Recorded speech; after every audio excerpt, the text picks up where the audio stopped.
समय रहते जल संसाधन विभाग अगर मुस्तैदी से काम करता, भुंजा पार्टी से अपने को अलग रखता, गंभीर रहते बिहार के आपदा को लेकर करके, तो बिहार को ये त्रासदी झेलनी नहीं पड़ती। जगी है अशोक चौधरी जी की, तो बात उन्होंने सच का भाव रखा है, स्वीकार किया है और ये बात कहा कि अगर पहले तैयारी कर लिए होते तो ये स्थिति बिहार में नहीं होती। ये आपदा घोषित किया, उसमें जो बिहार सरकार को फंडिंग हुआ उसका लाभ अगर उठा लिए ये लोग तो समझते हैं कि हम आपदा का कुशल प्रबंधक हैं। तो बिहार में पूरी तरीके से बाढ़ की स्थिति बनी हुई है। लोग अपनी जान बचाने के लिए त्राहिमाम कर रहे हैं। बिहार सरकार के मंत्री अशोक चौधरी ने कहा है कि अगर सचेत और होते तो ये स्थिति नहीं होती। यानी विजय चौधरी जो कि जल संसाधन विभाग के मंत्री हैं, उनके ऊपर यह सवाल है। राजद से बात करेंगे, क्या वाकई में ही ये जो सवाल है वो लाजमी है? क्या जो सवाल खड़े किए जा रहे हैं, इस सवाल से आप कितना इत्तेफाक रखते हैं? अशोक चौधरी जी ने बिल्कुल सच ही कहा, देर से ही सही लेकिन स्वीकार किया। ये बड़ी बात है कि बिहार सरकार की विफलता के कारण ये त्रासदी आई बिहार के अंदर में। आज जो बाढ़ पीड़ित जो बिहार में परेशान हैं, वो अगर समय रहते जल संसाधन विभाग अगर मुस्तैदी से काम करता, भुंजा पार्टी से अपने को अलग रखता, गंभीर रहते बिहार के आपदा को लेकर करके, तो बिहार को ये त्रासदी झेलनी नहीं पड़ती। जब नदियों के तटबंध की ताकत 8 लाख क्यूसेक वाटर प्रवाह करने की है, तो 4,43,000 क्यूसेक वाटर में ही 7 जगह क्यों बीच हुआ, क्यों कटा? और ये तो एक तरह से लापरवाही का आपदा है जो बिहार की आवाम भुगत रही है।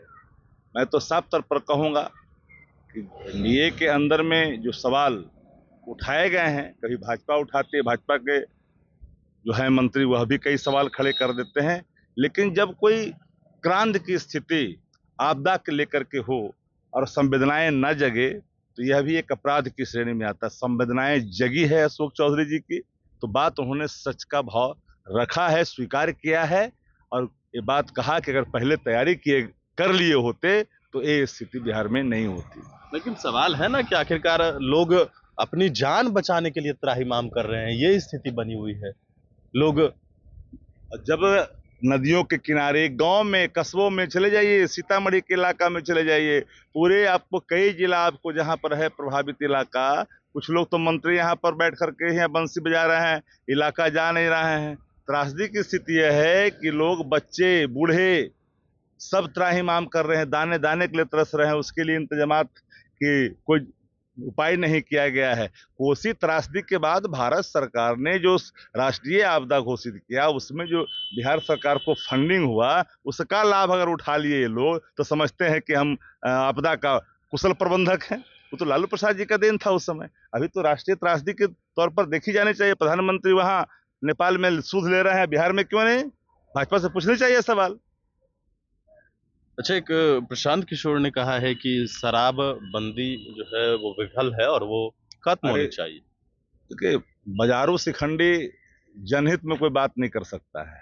शराबबंदी कानून बना था राज्य की खुशहाली के लिए। बात अलग है कि शराबबंदी के नाम पर पैरल इकोनॉमी बिहार के अंदर में चल रही है, सत्ता संरक्षित होम डिलीवरी पूरे तौर पर हो रही है।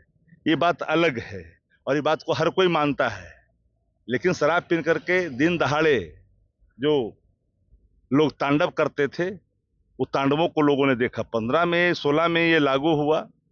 आज जो प्रवचन दे रहे हैं तो इस पर तो एक बड़ी बहस होनी चाहिए, ऑल पार्टी मीटिंग होनी चाहिए, कई संस्थाओं को बुलाना चाहिए, कई स्वयंसेवी संस्थाओं को बुलाना चाहिए, सामाजिक जो लोग हैं उनको बुलाना चाहिए, अधिकारियों को बुलाना चाहिए, जो लीगल विंग से जुड़े हुए उनको बुलाना चाहिए। उस पर एक सामूहिक निर्णय होना चाहिए, सामूहिक, इसमें क्या होनी चाहिए।